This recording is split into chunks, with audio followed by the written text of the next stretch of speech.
Hi, everyone, and welcome to the very first episode of Vitals and Voices.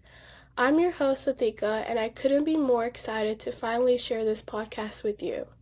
Vitals and Voices is all about spotlighting the people behind the purpose, the mentors, the leaders, and everyday change makers who inspire us with their stories and heart for service. To kick things off, I wanted to start close to home with someone who has played a big role in shaping my love for HOSA and the healthcare field.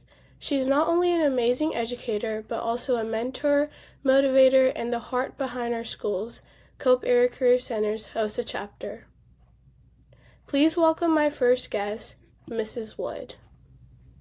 Hey guys.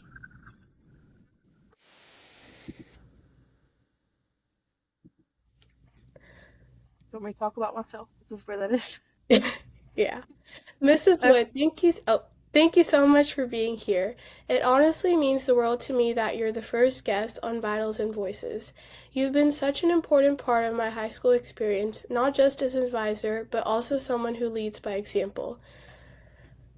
So please introduce yourself. So I'm Adrienne Wood. I am a nurse of 10 years this year. I graduated in 2011 from Edisto High School in Cordova, South Carolina, and I was also a Copier Career Center completer in 2011 as well. I have been married for 7 years to a wonderful, supportive husband, and I have two children. Mary Grace just turned 8 on Monday, and then I have Oliver, who is soon to be 4. Okay, so let's start at the beginning. Can you tell us a little bit about what led you to education and specifically to healthcare and HOSA? So I actually became an educator kind of just by fate and an accident. So in nursing school, I always liked to help my classmates. We had a study group, and I was always able to explain things and break it down to a lower level where we could understand it. It was just like a nick of that I had. And after I had my son, I had problems during my pregnancy, and so I wasn't able to work at the hospital anymore.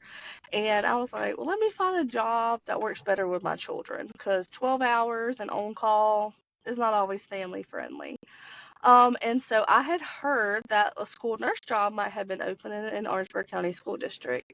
And so I was on there just scrolling around looking, and I found an educator job for CTE at Copier Career Center. And I'm like, well, that's where I went. And I still know people there. And so I was like, well, who's leaving? So I sent a message and I found out one of the instructors was moving to another school where she didn't have to do the certified nurse and assistant program because it is a lot of work. And she's like, I'm just old and tired, is what she told me. So I was like, why not? Either they're going to tell me yes or no. And so I applied. And then, literally, the day I had my son, 2 hours later, I got a phone call saying that they wanted to interview me. And then I got the job. And so then I started in October 2021. And I love it. I love the kids. I love being able to bring back HOSA because I was a HOSA member. I competed. I didn't make nationals, but I still competed and was an active member. I was actually the president of our chapter during my senior year. So it just was truly fate. Okay, that's awesome. You said you worked with many students over the years. What do you hope young leaders take away from being part of HOSA or Healthcare Pathway program at Cope Area Career Center? The biggest, all the students at COPE that do health science have to be a HOSA member. Now, it just depends on how involved they want to be to what they do, because HOSA is a student-led organization. Um, excuse me. But the biggest thing I want my students that they take health science is to just know, like, where you come from doesn't mean or determine where you're going to end up.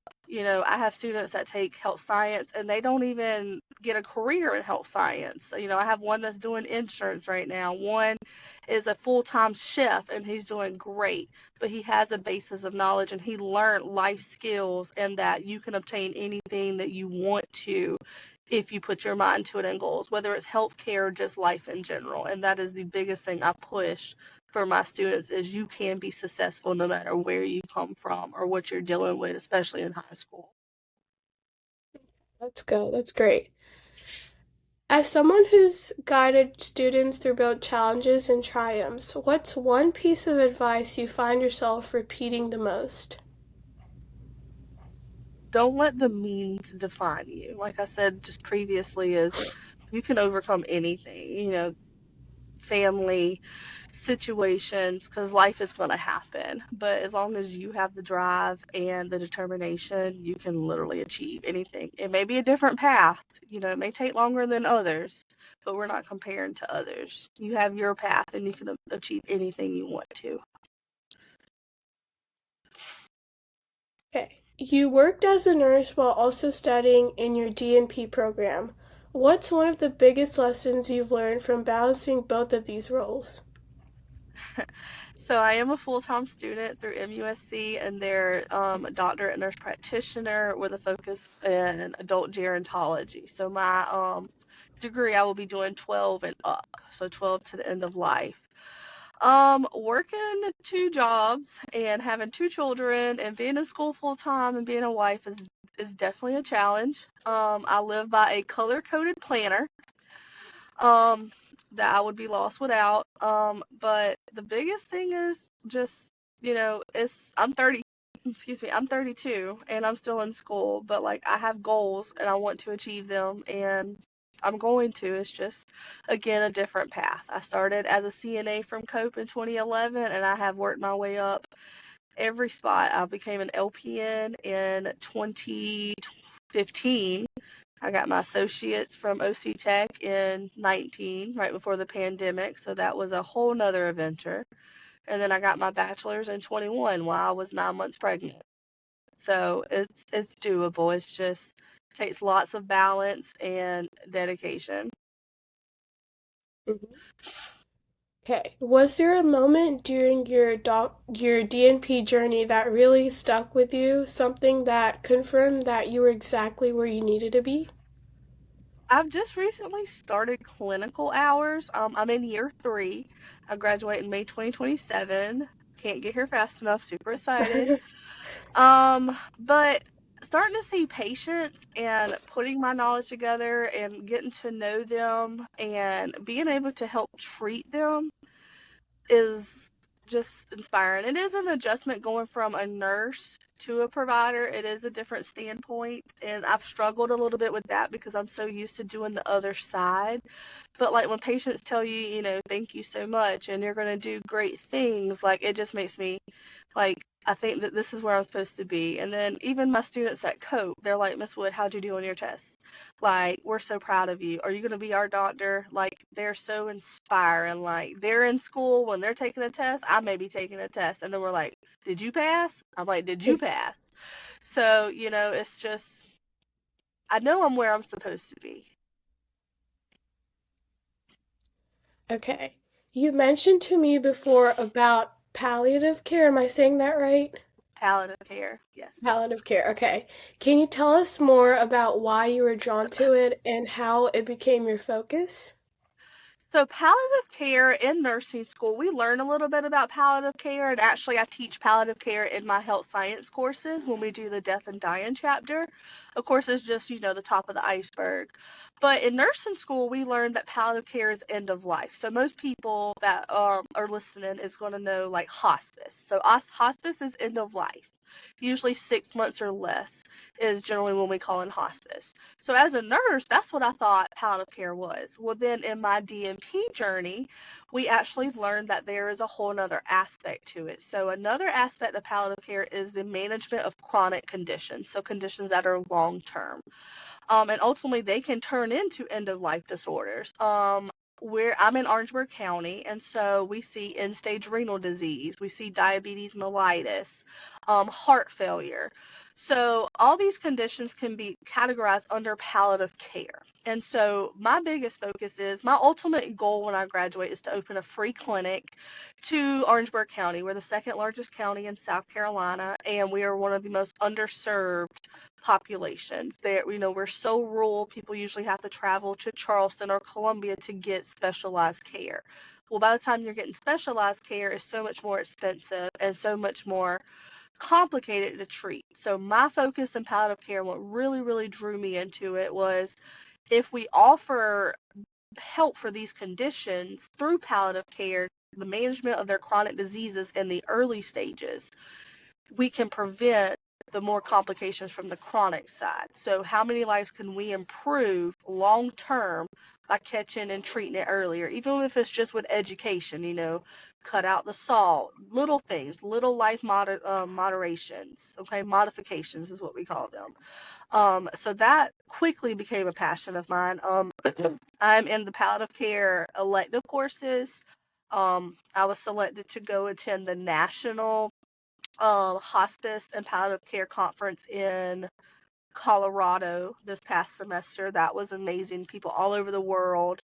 And I actually just applied for another scholarship. That's why I'm praying I get it, to attend the national ELNIC, which is the national palliative care itself conference. So I'll be able to attend a session in that, and that would be in Illinois. And my DNP project that we have to do to graduate, I'm trying to incorporate a palliative care program into the primary care facility of which I'm doing clinical. So to kind of give me a taste of how can this work? What can I modify from when I open my own practice? I'm very passionate about it. So you mentioned you wanted to open a free clinic. So what would be one of your goals towards it? Like, what would you hope to achieve in the long term goal? A long goal. So long term wise, and I'm actually starting now. So I am not only am I in the program, the DMP program, I was selected to be an AHEC scholar. So AHEC is all over the state of South Carolina, and they help promote and provide healthcare resources to rural areas. Their focus is rural areas. And so I signed up, I applied, I was selected. So I take additional courses every semester and I have additional requirements. And so it makes me eligible for a rural grant to help provide that. So my goal is to hopefully win that grant to help get the free clinic going.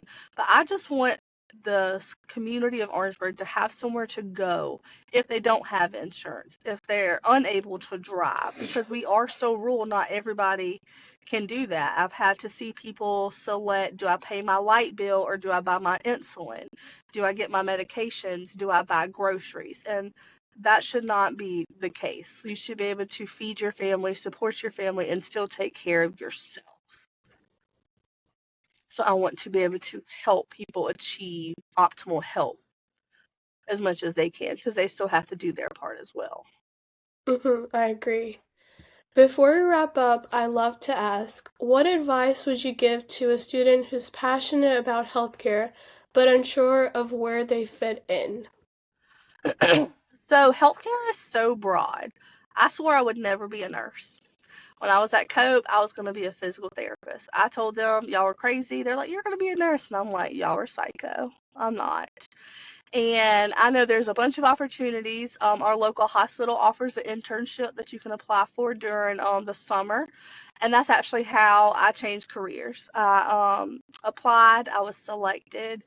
I did my first day of physical therapy shadowing, and I hated it. I wanted to be hands-on with the patient. And the first day I did nursing, I loved it. I changed my major. And 10 years later, here I am. So don't be discouraged if you don't know where you want to go. Okay, you can still take basic courses. It is okay to go into college undecided, because once you start taking courses, it'll guide you. And what's crazy is in healthcare, the area you end up in is usually the one that you promise you never would be. So don't count anything out. Keep your mind open. Volunteering is a great way, especially for high school students or even adults that are wanting to go back. There's so many adults that are going back to choose careers, even in healthcare at their age, which is wonderful. So just don't say no because you don't know where you want to go. There's ways to figure it out. And if you don't, the great thing about healthcare is you can switch jobs. It's not a sin or looked down upon. It gives us experience, because healthcare is so vast. There's so many jobs and new ones come up every day. So just stay focused, don't give up, and just keep pushing on. Great. Mrs. Wood, thank you so much for sharing your story and your heart with us today. You've inspired so many of us to lead with empathy, stay grounded in service, and keep learning. And I'm so grateful to call you my advisor. To everyone tuning in, thank you for joining me for this very first episode of Vitals and Voices. This is just the beginning of something special, and I'm so glad you're here for it. If you enjoyed today's conversation, be sure to follow, share, and stay tuned for more voices with vision, values, and purpose. Until next time, stay curious, stay kind, and keep using your voice.